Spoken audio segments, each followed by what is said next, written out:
सोचो कि आपने इंस्टाग्राम में एक पोस्ट डाला, उस पे लाइक्स हैं, कमेंट्स हैं। नाउ सडनली इंस्टाग्राम ने आपका अकाउंट पूरे तरीके से हटा दिया, आपसे बिना पूछे। नाउ इमेजिन एक ऐसा प्लेटफॉर्म जहां पे आपका कंटेंट आपका है और उसको ओन भी आप ही करते हैं। आपके परमिशन के बिना उससे कोई भी कुछ भी नहीं कर सकता है।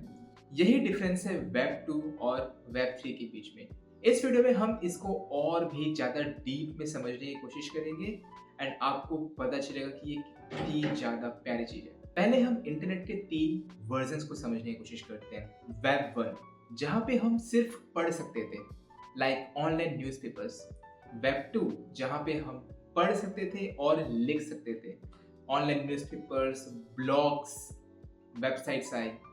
नाउ वेब 3 जहाँ पे हम पढ़ सकते हैं, लिख सकते हैं और वो सब चीज को हम ही ओन करेंगे। इसे एक स्टोरी से समझने की कोशिश करते हैं। मानव जो कि एक आर्टिस्ट है, वो अपना कंटेंट इंस्टा पे पोस्ट करता था और उसके सारे कस्टमर ऑनलाइन ही थे एंड वो अपने आर्ट्स को ऑनलाइन ही सेल करता था। एक दिन फॉर सम रीजन इंस्टाग्राम ने उसका अकाउंट कंप्लीटली रिमूव कर दिया एंड यहाँ पे मानव कुछ भी नहीं कर सकता है। बट अगर मानव वेब 3 में किसी डिसेंट्रलाइज्ड सर्वर या ऐप पे अपना कंटेंट अपलोड करता है तो पूरा पावर सिर्फ और सिर्फ मानव के पास है। कोई भी और थर्ड पार्टी उसे नहीं बिगाड़ सकता है।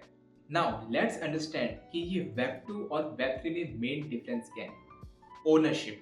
वेब 2 में कंटेंट आपका होगा लेकिन उसे ओन एक कंपनी करेगी। वेब 3 में कंटेंट आपका होगा और उसे ओन भी आप भी करोगे। Second, data privacy. वेब 2 में हम जो भी कंज्यूम करते हैं या जो भी अपलोड करते हैं उस डेटा को कंपनीज सेल करती है कॉम्पिटिटिव मार्केट में।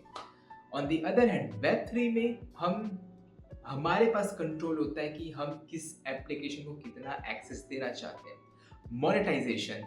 वेब 2 में अगर हम अपलोड कर रहे हैं, फॉर एग्जांपल यूट्यूब में अगर हम कोई भी वीडियो अपलोड करते हैं तो हमारा जितना भी पेमेंट होता है उसका हाफ कट यूट्यूब खुद रख लेता है। बट वेब 3 में कोई मिडल मैन होगा ही नहीं। सेंसरशिप।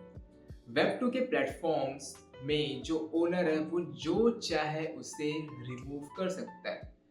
2021 में डोनाल्ड ट्रंप को ट्विटर से बैन कर दिया गया था प्रेसिडेंट होने के बावजूद। बट वेब 3 सर्वर्स में ऐसा नहीं हो सकता है। हमें कोई भी हाइड नहीं कर सकता है। हमारा डेटा का कंट्रोल सिर्फ और सिर्फ हमारे पास रहेगा।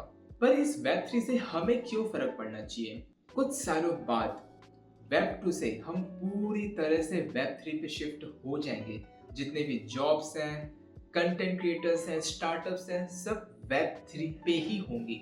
दैट्स वाई ये बहुत इंपॉर्टेंट है कि हम crypto wallets, NFTs, smart contracts, इन सब चीज़ों को समझें। कुछ रियल लाइफ एग्जांपल्स देखते हैं। यूट्यूब जो कि है डीट्यूब, पेटीएम, वेब 3 में वो है MetaMask, Google Chrome, but web 3 में आ जाएगा ब्रेव। इनफैक्ट जितने भी आर्टिस्ट होते हैं जो अपने आर्ट सेल करते हैं ऑनलाइन, यहाँ पे वो उन्हें एनएफटीज की मदद से सेल कर सकते हैं, जिस वजह से जब भी उसका डुप्लीकेट बनेगा उसका कमीशन उनके अकाउंट में ऑटोमेटिकली आ जाएगा।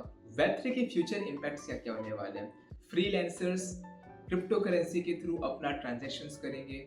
स्टूडेंट्स का जो भी पढ़ाई है, लेक्चर्स हैं, सर्टिफिकेट्स हैं, सब ब्लॉकचेन पे स्टोर्ड होगा परमानेंटली। क्रिएटर्स बिना किसी प्लेटफॉर्म के खुद को मोनेटाइज कर पाएंगे। एंटरप्रेन्योर्स ग्लोबली फंडिंग ले पाएंगे। और भी बहुत सारे ऐसे फ्यूचर इम्पैक्ट्स हैं जो कि बहुत ही ज़्यादा पॉजिटिव साइड पे हमें लेके जाता है। इन शॉर्ट वेब 3 एक नया इंटरनेट का फेज है जहाँ पे हम सिर्फ क्रिएटर नहीं बल्कि ओनर भी हैं। ऐसी और इंटरेस्टिंग टेक वीडियोस के लिए हमारे चैनल को प्लीज सब्सक्राइब कीजिए। Thank you so much for watching.